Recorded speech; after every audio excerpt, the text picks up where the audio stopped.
Ce que vous allez entendre n'est pas un conte, c'est un fait historique. Pour la première fois dans l'histoire moderne, un peuple noir réduit en esclavage s'est soulevé, a vaincu l'une des plus grandes armées du monde et a fondé une république libre. Haïti. La première république noire indépendante. Une révolution ignorée, minimisée, mais qui a changé le monde. Voici son histoire.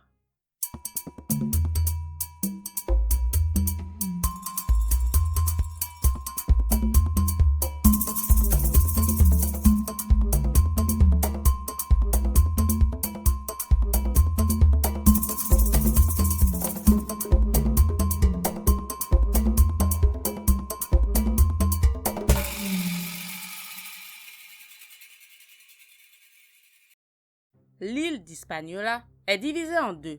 L'Est appartient à l'Espagne, l'actuelle République dominicaine, et l'Ouest à la France, sous le nom de Saint-Domingue. Cette colonie devient la plus riche des Antilles grâce à ses plantations de sucre, de café, de coton et d'indigo. Cette richesse repose sur l'exploitation de plus de 500 000 Africains réduits en esclavage pour moins de 30 000 colons blancs.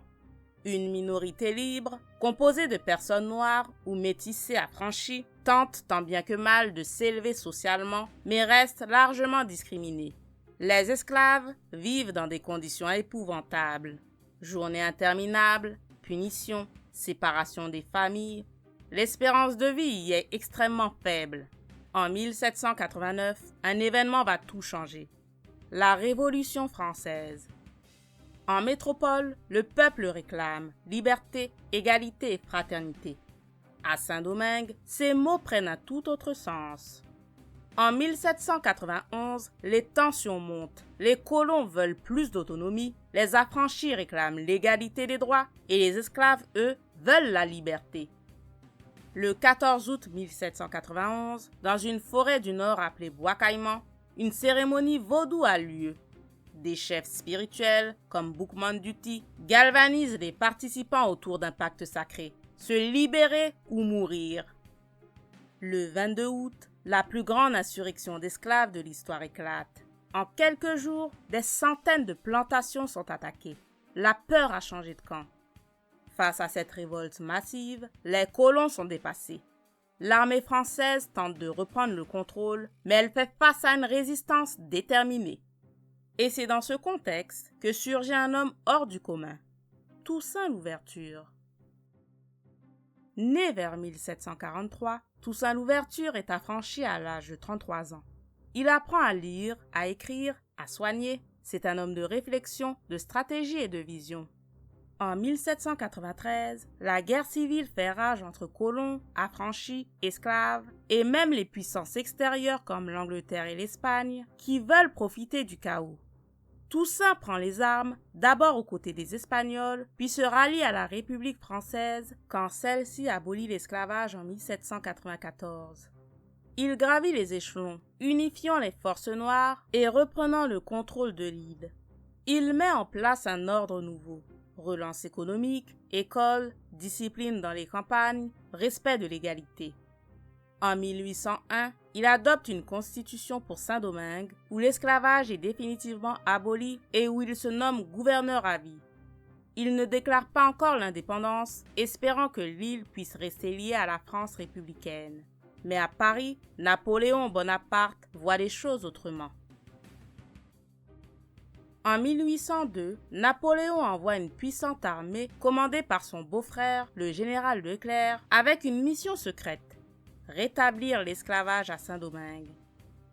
La résistance s'organise, mais Toussaint, fidèle à la diplomatie, accepte un accord de paix. Malheureusement, il est trahi, arrêté et déporté en France, où il meurt enfermé au fort de Joux en avril 1803. Mais l'arbre de la liberté ne tarde pas à repousser. Et c'est un autre leader, plus direct, qui prend le relais, Jean-Jacques Dessalines.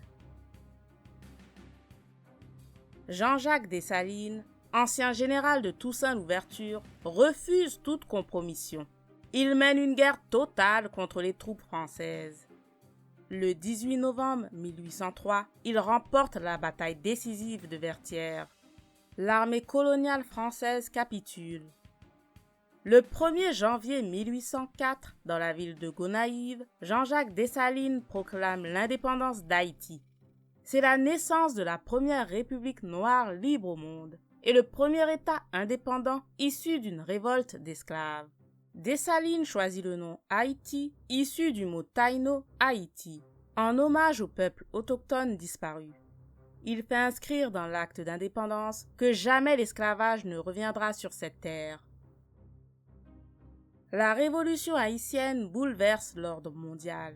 Elle inspire des révoltes dans les colonies, pousse à l'abolition progressive de l'esclavage dans plusieurs pays et donne espoir à des générations d'afrodescendants. Mais elle effraie aussi les puissances coloniales.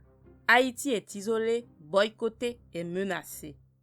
En 1825, la France exige une compensation pour ses anciens colons, une dette gigantesque que le jeune pays paiera jusqu'au XXe siècle. Malgré ces obstacles, Haïti devient un symbole de résistance, d'humanité et de fierté noire. Haïti n'est pas seulement un pays, c'est un phare, un rappel que la liberté se mérite, se défend et s'honore. Toussaint Louverture, Jean-Jacques Dessalines, Boukman, leur combat est inscrit dans la mémoire du monde. Sur Afro-Héritage, on fait vivre ces récits puissants. Abonnez-vous, likez, partagez, laissez-nous un commentaire et faisons rayonner l'histoire de ceux qui ont ouvert la voie.